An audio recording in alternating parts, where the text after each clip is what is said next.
ਤਰਿਆ ਸਾਧੂ ਸੰਗੇ। ਦੇਖੋ ਭਾਈ ਸਾਹਿਬ ਭਾਈ ਮਰਦਾਨਾ ਜੀ, ਉਹਨਾਂ ਨੇ ਧੰਨ ਗੁਰੂ ਨਾਨਕ ਸਾਹਿਬ ਦੀ ਸੰਗਤ ਕੀਤੀ ਔਰ 52 ਸਾਲ ਤੋਂ ਵੱਧ ਸਤਿਗੁਰੂ ਜੀ ਦੇ ਨਾਲ ਉਹਨਾਂ ਨੇ ਰਵਾਬ ਵਜਾਈ। ਔਰ ਰਵਾਬ ਵਜਾਉਣ ਤੋਂ ਪਹਿਲੋਂ ਦੀ ਸੰਗਤ ਉਹ ਕਰਦੇ ਨੇ। ਭਾਈ ਮਰਦਾਨਾ ਜੀ ਕਿਉਂਕਿ ਘਰ ਦੇ ਵਿੱਚ ਬਹੁਤਾ ਕੁਝ ਨਹੀਂ ਸੀ, ਧੰਨ ਗੁਰੂ ਨਾਨਕ ਸਾਹਿਬ ਦੀ ਸੰਗਤ ਕਰਦੇ ਨੇ। ਜਦੋਂ 27 ਸਾਲ ਹੋ ਗਏ ਸੰਗਤ ਕਰਦੇ ਆ, ਧੀਆਂ ਪੁੱਤਰ ਜਵਾਨ ਹੋ ਗਏ, ਤੇ ਜਿਹੜੇ ਸਾਕ ਸੰਬੰਧੀ ਰਿਸ਼ਤੇਦਾਰ ਸਨ ਉਹ ਭਾਈ ਮਰਦਾਨੇ ਨੂੰ ਕਹਿੰਦੇ ਨੇ, ਸਮਝਾਉਂਦੇ ਨੇ ਕਿ ਦੇਖ ਅਸੀਂ ਮਰਾਸ਼ੀ ਹਾਂ, ਪੰਡ ਹਾਂ, ਲੋਕਾਂ ਦੇ ਗੁਣ ਗਾ ਗਾ ਕੇ, ਲੋਕਾਂ ਦੀ ਸਿਫਤਾਂ ਕਰ ਕਰਕੇ, ਲੋਕਾਂ ਦੇ ਘਰਾਂ ਚੋਂ ਮੰਗ ਕੇ ਖਾਣ ਵਾਲੇ ਆ, ਪਰ ਤੂੰ ਗੁਰੂ ਨਾਨਕ ਸਾਹਿਬ ਜੀ ਦੇ ਨਾਲ ਲੱਗਿਆ ਕਦੇ ਵਿਚਾਰ ਕਰ ਕਿ ਰੋਟੀ ਪਾਣੀ ਤੇ ਚਲੋ ਚੱਲ ਜਾਂਦਾ, ਰੋਟੀ ਪਾਣੀ ਤੇ ਸਾਰੇ ਖਾਈ ਜਾਂਦੇ ਨੇ, ਕਿ ਧੀ ਪੁੱਤਰ ਅੱਗੇ ਜਵਾਨ ਨੇ, ਇਹਨਾਂ ਦੀ ਵਿਆਹ ਸ਼ਾਦੀ ਕਿਵੇਂ ਕਰਨੀ ਹੈ।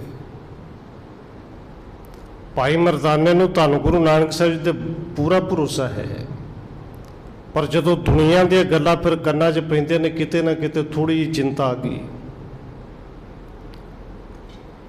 ਔਰ ਜਿਹੜੇ ਸ਼ਰੀਕ ਨੇ ਉਹਨਾਂ ਨੇ ਇਹ ਸਮਝਾਇਆ ਕਿ ਧੰਨ ਗੁਰੂ ਨਾਨਕ ਸਾਹਿਬ ਜੀ ਦੇਖੋ ਉਹ ਖਾਨਦਾਨੀ ਅਮੀਰ ਨੇ, ਉਹਨਾਂ ਦੀ ਜ਼ਮੀਨ ਹੈ, ਜਾਇਦਾਦ ਹੈ, ਪਿਓ ਪਟਵਾਰੀ ਹੈ, ਉਹ ਕੁਝ ਨਾ ਵੀ ਕਰੇ ਤਾਂ ਉਹਦਾ ਸਰਜਣ ਹੈ, ਘਰ ਵਿੱਚ ਬੜਾ ਕੁਝ ਹੈ, ਪਰ ਤੂੰ ਜਦੋਂ ਧੀਆਂ ਪੁੱਤਰ ਵਿਆਹੁਣੇ ਨੇ ਤੇਰਾ ਕੋਈ ਨਹੀਂ ਸਰਨਾ, ਫਿਰ ਸਾਥ ਕਿਸੇ ਨਹੀਂ ਦੇਣਾ, ਕਿਵੇਂ ਵਿਆਹੇਂਗਾ।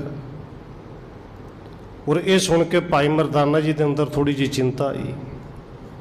ਧੰਨ ਗੁਰੂ ਨਾਨਕ ਸਾਹਿਬ ਜਦੋਂ ਸੁਲਤਾਨਪੁਰ ਦੇ ਵਿੱਚ ਸਨ, ਬੇਬੇ ਨਾਨਕੀ ਦੇ ਕੋਲ ਰਹਿੰਦੇ ਨੇ, ਭਾਈ ਮਰਦਾਨਾ ਜੀ ਉੱਥੇ ਜਾਂਦੇ ਨੇ। ਔਰ ਸਤਿਗੁਰੂ ਜੀ ਨੇ ਦੇਖਿਆ ਕਈ ਦਿਨ ਜਦੋਂ ਲੰਘ ਗਏ ਕਿ ਭਾਈ ਮਰਦਾਨਾ ਜੀ ਚੁੱਪ ਰਹੇ, ਚਿੰਤਾ ਤੇ ਔਰ ਚਿੰਤਾ ਜਿਹੜੀ ਹੈ ਉਹ ਬਿਲਕੁਲ ਸਾਫ਼ ਫਿਰ ਨਜ਼ਰ ਆ ਜਾਂਦੀ ਹੈ। ਔਰ ਭਾਈ ਮਰਦਾਨਾ ਜੀ ਚੁੱਪ ਰਹਿਣ ਤੇ ਬੜੀ ਛੇਤੀ ਸਮਝ ਲੱਗਦੀ ਹੈ ਕਿ ਉਹ ਜਿਨ੍ਹਾਂ ਦਾ ਕੰਮ ਹੀ ਉਹ ਤਾਂ ਰੋਂਦਿਆਂ ਹੋਇਆਂ ਨੂੰ ਗੱਲ ਐਸੀ ਕਰਦੇ ਨੇ ਕਿ ਹਸਾ ਦਿੰਦੇ ਨੇ, ਆਪ ਹਸਮੁਖ ਸਨ। ਔਰ ਧੰਨ ਗੁਰੂ ਨਾਨਕ ਸਾਹਿਬ ਜੀ ਕਹਿੰਦੇ ਨੇ ਮਰਦਾਨੇ ਚਿੰਤਾ ਵਿੱਚ ਹੈ।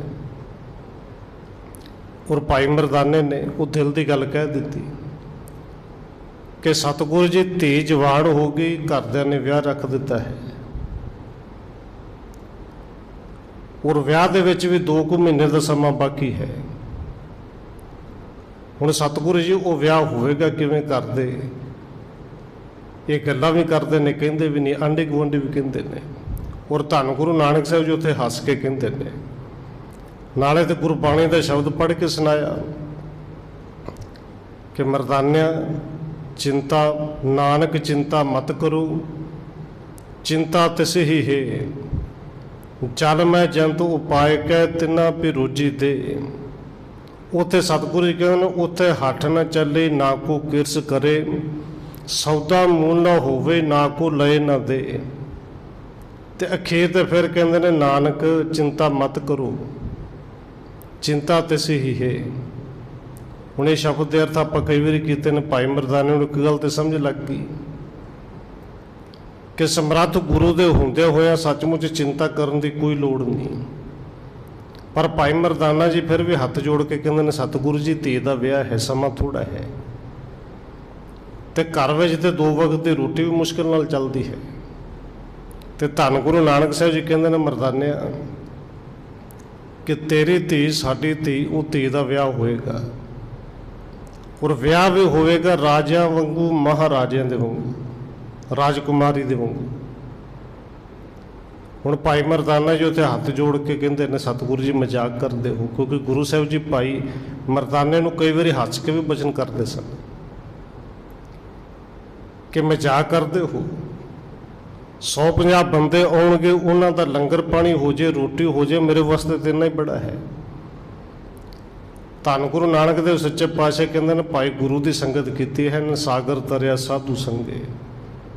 ਤੇ ਕੇਵਲ ਇਹ ਦੁਨੀਆ ਦਾ ਸਾਗਰ ਹੀ ਨਹੀਂ, ਗੁਰੂ ਦੀ ਸੰਗਤ ਕਰਨ ਵਾਲਾ ਉਸ ਪਰਮੇਸ਼ਰ ਦੇ ਦਰ ਤੇ ਵੀ, ਜਿਹਨੂੰ ਗੁਰੂ ਸਾਹਿਬ ਜੀ ਕਹਿੰਦੇ ਨੇ, ਉਹਦਾ ਲੋਕ ਵੀ ਤੇ ਪਰਲੋਕ ਵੀ ਸੁਖੀ ਹੋ ਜਾਂਦਾ ਹੈ। ਲੋਕ ਸੁਖੀਆ ਪਰਲੋਕ ਸਹਿਲੇ। ਧੰਨ ਗੁਰੂ ਨਾਨਕ ਸਾਹਿਬ ਜੀ ਕਹਿੰਦੇ ਨੇ ਮਰਦਾਨੇ चिंता ना कर विआह उवें ਦਾ ਹੋਵੇਗਾ। और भाई भगीरथ जी गुरु साहब जी के कोल आए। धन गुरु नानक साहब जी कहते हैं भगीरथ जी ये दसो कि जिहड़ा सब तो महंगा विआह वाला जोड़ा है जिथों राजे महाराजे वड्डे वड्डे धनाड़ लोग खरीदते हैं वो मिलता कित्थों है। हुण भाई भगीरथ जी वो भी एक छोटे व्यापारी सन, तुरन फिरन का काम सी। और भाई भगीरथ ने कह दिता सतगुरु जी लाहौर दे विच एक बड़ा वड्डा व्यापारी है, किसी बादशाह का किसी अमीर की धी का विआह होवे उन्हां दा अपना होवे, वो जोड़े जिहड़े ने केवल इक्को ही सेठ है लाहौर दे विच उही बनाउंदा ते अमीर लोग तो उत्थों खरीदते हैं और गरीबां दा उत्थे वाह ही नहीं पैंदा क्योंकि वो कीमत बड़ी है। धन गुरु नानक साहब सच्चे पातशाह जी ने एक मोहरां दी थैली नाल दित्ती धन दी, कहंदे भाई भगीरथ जी फिर मरदाने नूं नाल लै जाओ, इहदी धी दा विआह है ते जे नाल नहीं जाना भाई मरदाने नूं कहंदे ने जिन्ना समान चाहिए लिखा दिओ। लिस्ट बना दी कि यह सारा समान लियाउणा ते लियाउणा उस शाहूकार दे कोलों है। और नाल गुरु साहब जी समझाउंदे ने कि शाहूकार दे नाल सौदा नहीं करना, सौदा के भाव नहीं करना। जे उन्हें कोई चीज़ रुपये की कही तो रुपया ही देना है, फिर 90 पैसे 95 पैसे नहीं करने। जे कोई 10 रुपए की चीज़ है 10 ही देने ने, घट नहीं करने।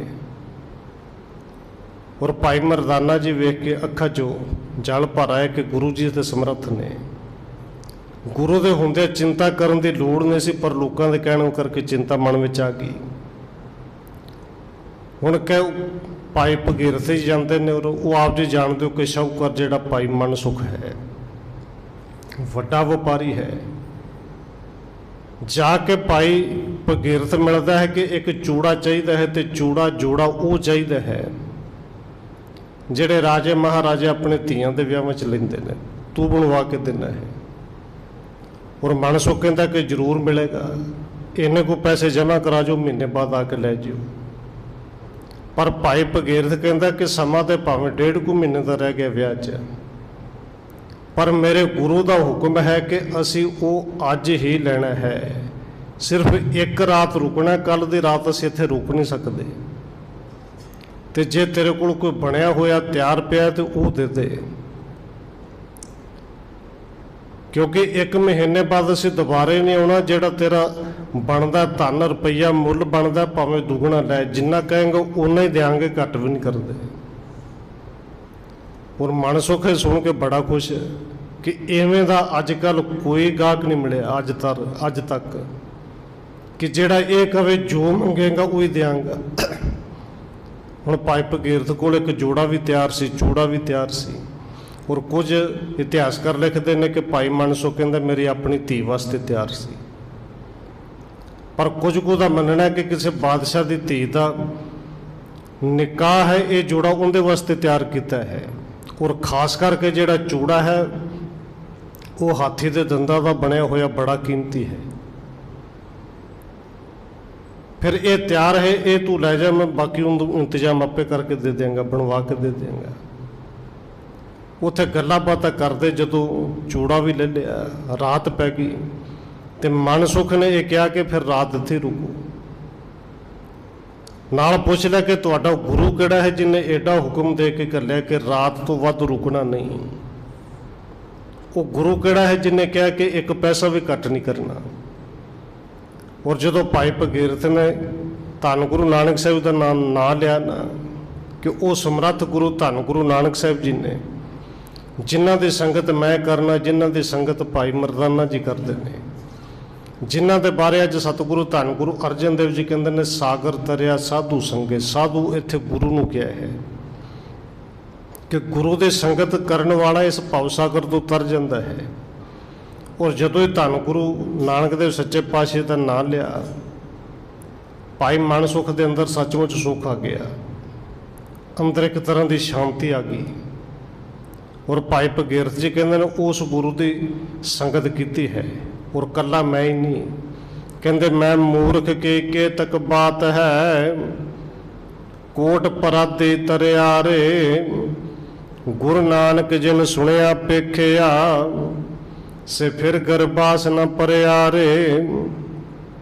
ਜਿਨ੍ਹਾਂ ਨੇ ਧੰਨ ਗੁਰੂ ਨਾਨਕ ਸਾਹਿਬ ਜੀ ਨੂੰ ਸੁਣ ਹੀ ਲਿਆ, ਉਹਨਾਂ ਦੇ ਦਰਸ਼ਨ ਹੀ ਕਰ ਲਏ, ਉਹ ਕਰੋੜਾਂ ਕਰੋੜਾਂ ਅਪਰਾਧ ਕਰਨ ਵਾਲੇ ਪਾਪੀ ਵੀ ਤਰ ਗਏ। ਸਾਗਰ ਤਰਿਆ ਸਾਧੂ ਸੰਗੇ, ਭਾਈ ਸਿੱਖਾ ਤੂੰ ਕਿਉਂ ਨਾ ਤਰੇਂਗਾ। ਔਰ ਜਦੋਂ ਇੰਨੀ ਸਿਫਤ ਕੀਤੀ ਭਾਈ ਭਗੀਰਥ ਨੇ, ਇਹ ਮਨਸੁਖ ਕਹਿੰਦਾ ਕਿ ਫਿਰ ਐਸੇ ਗੁਰੂ ਦੇ ਦਰਸ਼ਨ ਮੈਨੂੰ ਵੀ ਕਰਾ। ਇਹ ਜਿੰਨਾ ਧਨ ਰੁਪਈਆ ਪੈਸਾ ਤੂੰ ਦਿੱਤਾ ਆਪਣੇ ਕੋਲ ਰੱਖ। ਔਰ ਪਹਿਲੋਂ ਤੇ ਕਹਿੰਦਾ ਸੀ ਕਿ ਕਿਹੜਾ ਗੁਰੂ, ਕਿਉਂਕਿ ਬੜੇ ਮਿਲੇ ਸਨ ਸਾਰੇ, ਕੇਵਲ ਪਖੰਡੀ ਮਿਲੇ ਸਨ ਅਜੇ ਤੱਕ, ਕਿ ਇਹ ਆਪਣੇ ਕੋਲ ਰੱਖ, ਪਹਿਲੋਂ ਮੈਂ ਦਰਸ਼ਨ ਕਰਾਂ, ਗੁਰੂ ਨੂੰ ਦੇਖਾਂ। ਜੇ ਮੇਰੇ ਮਨ ਦੀ ਤਸੱਲੀ ਹੋ ਗਈ ਤੇ ਇਹ ਧਨ ਬਿਲਕੁਲ ਨਹੀਂ ਲੈਣਾ। ਔਰ ਇਹ ਗੱਲ ਕਹੀ ਨਹੀਂ ਕਿ ਨਹੀਂ ਲੈਣਾ, ਕਹਿੰਦੇ ਧਨ ਰੁਪਈਆ ਪੈਸਾ ਉੱਥੇ ਜਾ ਕੇ ਲਵਾਂਗਾ। ਪਰ ਮਨ ਵਿੱਚ ਵਿਚਾਰ ਕਰਦਾ ਜੇ ਗੁਰੂ ਸਮਰੱਥ ਨੇ ਫਿਰ ਉਹਨਾਂ ਤੋਂ ਪੈਸਾ ਕਹਿੰਦਾ। ਇਹ ਗੁਰੂ ਸਾਹਿਬ ਦੇ ਚਰਨਾਂ ਵਿੱਚ ਵੀ ਆਇਆ, ਰਾਹ ਦੇ ਵਿੱਚ ਫੁਰਨਾ ਵੀ ਬਣਾ ਲਿਆ ਕਿ ਜੇ ਸੱਚਮੁੱਚ ਗੁਰੂ ਸਮਰੱਥ ਨੇ ਤੇ ਨਾਂ ਦੱਸੇ ਤੋਂ ਬਿਨਾ ਮੈਨੂੰ ਨਾਂ ਲੈ ਕੇ ਜੇ ਬੁਲਾ ਲੈਣਾ ਤੇ ਮੰਨ ਜਾਵਣ। ਗੁਰੂ ਸਾਹਿਬ ਨੇ ਆਵਾਜ਼ ਮਾਰੀ, ਆਓ ਭਾਈ ਮਨਸੁਖ, ਮਨ ਦਾ ਸੁੱਖ ਕਦੇ ਵੇਖਿਆ ਵੀ ਕਿ ਨਹੀਂ। ਔਰ ਭਾਈ ਮਨਸੁਖ ਗੁਰੂ ਦੇ ਚਰਨਾਂ ਵਿੱਚ ਉਦਣ ਹੀ ਅਸਲ ਵਿੱਚ ਸਿੱਖ ਬਣਿਆ ਸੀ। ਚਰਨ ਫੜ ਕੇ ਕਹਿੰਦੇ, ਸਤਿਗੁਰੂ ਜੀ ਦੁਨੀਆ ਦੇ ਸੁੱਖ ਬੜੇ ਨੇ, ਵੱਡਾ ਵਪਾਰੀ ਜਹਾਜ਼ ਚੱਲਦੇ ਨੇ, ਦੁਨੀਆ ਦੇ ਸੁੱਖ ਦੀ ਕਿਸੇ ਤਰ੍ਹਾਂ ਦੀ ਘਾਟ ਨਹੀਂ, ਪਰ ਹਕੀਕਤ ਹੈ ਕਿ ਮਨ ਦਾ ਸੁੱਖ ਹੁੰਦਾ ਕੀ ਕਦੇ ਪਤਾ ਹੀ ਨਹੀਂ ਲੱਗਿਆ, ਜਾਣੀ ਨਹੀਂ, ਮਨ ਦਾ ਸੁੱਖ ਕਦੇ ਮਿਲੇ ਹੀ ਨਹੀਂ। ਪੂਰੇ ਸਾਖੇ ਦੇ ਵਿੱਚੋਂ ਗੁਰੂ ਸਾਹਿਬ ਜੀ ਇਹ ਵੀ ਸਮਝਾਉਂਦੇ ਨੇ, ਭਾਈ ਗੁਰੂ ਦੀ ਸੰਗਤ ਕਰਕੇ ਇਹ ਗ੍ਰਸਤੀ ਜੀਵਨ ਵਿੱਚ ਵੀ ਜੇ ਤੁਸੀਂ ਚਾਹੁੰਦੇ ਹੋ ਨਾ ਸੁੱਖ ਹੀ ਸੁੱਖ ਆਵੇ, ਬਸ ਫਿਰ ਗੁਰੂ ਤੇ ਸ਼ਰਧਾ ਤੇ ਭਾਵਨਾ ਭਰੋਸਾ ਇਵੇਂ ਦਾ ਰੱਖਿਆ ਜੇ ਜਿਵੇਂ ਦਾ ਭਾਈ ਮਰਦਾਨੇ ਦਾ ਹੈ। ਔਰ ਧੰਨ ਗੁਰੂ ਨਾਨਕ ਦੇਵ ਸੱਚੇ ਪਾਤਸ਼ਾਹ ਜੀ, ਭਾਈ ਮਰਦਾਨੇ ਦੀ ਧੀ ਦਾ ਵਿਆਹ ਗੁਰੂ ਸਾਹਿਬ ਜੀ ਆਪ ਪਾਏ। ਔਰ ਜਦੋਂ ਤੱਕ ਡੋਲੀ ਵਿਦਿਆ ਨਹੀਂ ਹੋਈ, ਗੁਰੂ ਸਾਹਿਬ ਜੀ ਆਪ ਉੱਥੇ ਰਹੇ। ਤੇ ਜਿੱਥੇ ਗੁਰੂ ਸਮਰੱਥ ਹੋਵੇ, ਜਿੱਥੇ ਵੇਖਣ ਵਾਲੇ ਹੈਰਾਨ ਸਨ ਕਿ ਮਰਦਾਨੇ ਨੇ ਇਵੇਂ ਦਾ ਵਿਆਹ ਕਰ ਕਿਵੇਂ ਲਿਆ, ਏਡਾ ਕੀਮਤੀ ਜੋੜਾ, ਏਡਾ ਕੀਮਤੀ ਸਮਾਨ। ਔਰ ਉਹਨਾਂ ਨੂੰ ਸ਼ਾਇਦ ਇਹ ਪਤਾ ਨਹੀਂ, ਕਿਉਂਕਿ ਜਿੱਥੇ ਸਤਿਗੁਰੂ ਜੀ ਆਪ ਜਾ ਕੇ ਖਲੋ ਜਨ, ਸੰਤਾਂ ਕੇ ਕਾਰਜ ਆਪ ਖਲੋਆ, ਹਰ ਕੰਮ ਕਰਾਵਣੇ ਆਇਆ ਰਾਮ। ਉਹ ਧੰਨ ਗੁਰੂ ਨਾਨਕ ਦੇਵ ਸੱਚੇ ਪਾਤਸ਼ਾਹ ਜੀ ਨੇ ਭਾਈ ਮਰਦਾਨੇ ਦੇ ਕੇਵਲ ਕਾਰਜ ਰਾਸ ਨਹੀਂ ਕੀਤੇ। ਔਰ ਸਤਿਗੁਰੂ ਧੰਨ ਗੁਰੂ ਅਰਜਨ ਦੇਵ ਜੀ ਤੇ ਅੱਜ ਕਹਿੰਦੇ ਨੇ, ਕੇਵਲ ਇਸ ਸੰਸਾਰ ਦੇ ਕਾਰਜ ਰਾਸ ਨਹੀਂ, ਜਿਨ੍ਹਾਂ ਨੇ ਸੰਗਤ ਕੀਤੀ ਭਵ ਸਾਗਰ ਕੇਵਲ ਦੁਨੀਆ ਵਾਲਾ ਨਹੀਂ ਤਰੇ, ਉਹ ਪਰਲੋਕ ਦੇ ਵਿੱਚ ਵੀ ਗੁਰੂ ਸਾਹਿਬ ਨੇ ਕਿਰਪਾ ਕੀਤੀ, ਉੱਥੇ ਵੀ ਸੁੱਖਾਂ ਦਾ ਸਾਗਰ ਬਖਸ਼ਿਆ। ਸਾਗਰ ਤਰਿਆ ਸਾਧੂ ਸੰਗੇ, ਭਾਈ ਐਸੇ ਗੁਰੂ ਦੀ ਸੰਗਤ ਜਿਹਨੂੰ